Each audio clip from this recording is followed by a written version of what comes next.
কুরুচিকর মন্তব্য করছেন। আর কি যেন প্রদ্যুৎ কিশোরের নাম, उन्हें ऐसे ऐसे ऐसे हर बार बोलेंगे भाई क्या कर लोगे, क्या कर लोगे, हम 70% है, तुम क्या कर लोगे ये तो बताओ, मार डालोगे। তাই বলছি যে ব্যক্তিটা সে নিজের জাতির জন্য কিছু করেনি, সে এসে চাইছে ত্রিপুরার মসনদে বসতে। মসনদে বসুন আপনি গণতান্ত্রিক পদ্ধতিতে লড়াই করুন, গণতান্ত্রিক পদ্ধতিতে রাজনৈতিক ময়দানে আসুন। আমরা তো আপনাকে কখনোই খারাপ বলিনি বা বলতেও চাই না, কিন্তু আপনার যে অ্যাক্টিভিটি আপনারা করছেন সেটা মানুষের নয়, সেটা পশুর আচরণ। আমি বলছি আপনি ভালো চিকিৎসক দেখান।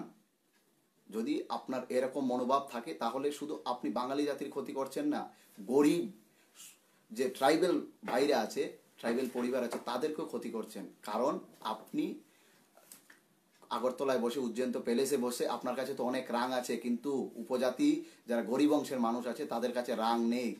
তারা যদি তাদের ফসল বাঙালি অংশের মানুষের কাছে বিক্রি না করে, তারা যদি তাদের ছেলে মেয়েকে বাঙালিদের কাছে পড়াশোনা করাতে না পাঠায়, তারা যদি বাঙালিদের তৈরি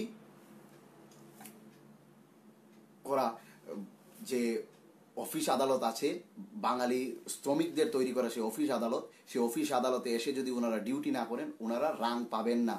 আপনি তো সেটা জানবেন না। আপনি তো ছিলেন শিলংয়ে, আপনার বোন যখন দাঁড়িয়েছিল পূর্ব ত্রিপুরা আসনে, তখন কি বলেছিলেন, আমি জিতি অথবা হারি আমি ত্রিপুরাতেই থাকবো। কোথায় আপনার সেই বোন এখন?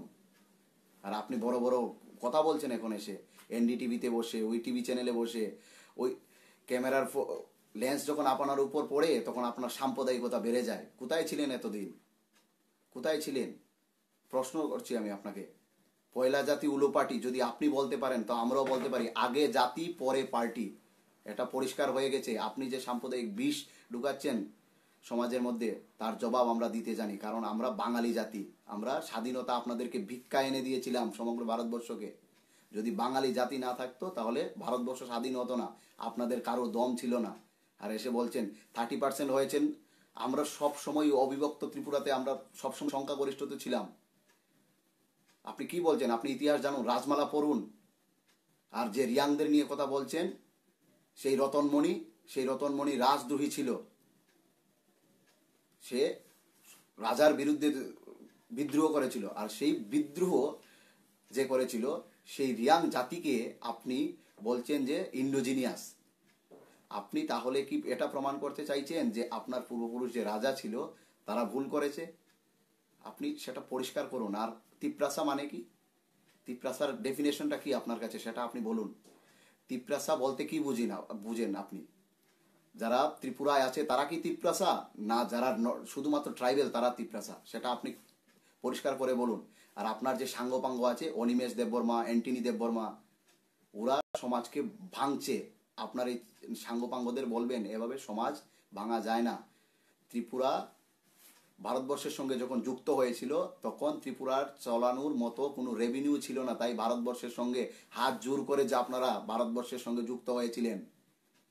ভুলে যাবেন না ইতিহাস যারা ভুলে যায়, ইতিহাস তাদের কখনো ক্ষমা করে না। আপনি যে রাজনীতির আগুন নিয়ে খেলছেন, সেই রাজনীতির আগুনে আপনিই পুড়ে মরবেন। মানুষ আপনাকে ছুঁড়ে ফেলে দেবে। আপনার যে বলছেন না দফা সমাজ, সেই সমাজ আপনাকে ছুঁড়ে ফেলে দেবে। আপনার এই সস্তা রাজনীতি বন্ধ করুন। আমরা বাঁচতে চাই। পাহাড়ি বাঙালি বলে আমরা কিছু জানি না। আমরা সবাই মানুষ, আমরা মানবতাকে বিশ্বাস করি। আর আমাদের একটাই ধর্ম, সেটা মানব ধর্ম। আর আপনি যদি সেটাকে বারবার উস্কানি দেন তাহলে বাঙালি বসে থাকবেন। বাঙালি চুরি পরে আসেনি, বাঙালি চুরি পরে বসে থাকার জন্য আসেনি। আপনি যদি বাঙালিকে রাগাবেন, বাঙালির উপর অত্যাচার করবেন, তাহলে বাঙালি আপনাকে প্রতি উত্তর দেবে, ছুঁড়ে ফেলে দেবে ত্রিপুরার বুক থেকে। আর বাঙালি জানে নিজের সংবিধান মেনে বাঙালি তার নিজের বুকের রক্ত দিয়ে দরকার হলে আবার ত্রিপুরাকে শান্তি ফিরিয়ে আনবে। আপনি যে ত্রিপুরাকে অশান্ত করেছেন 2019 সালে এসে, আমরা কি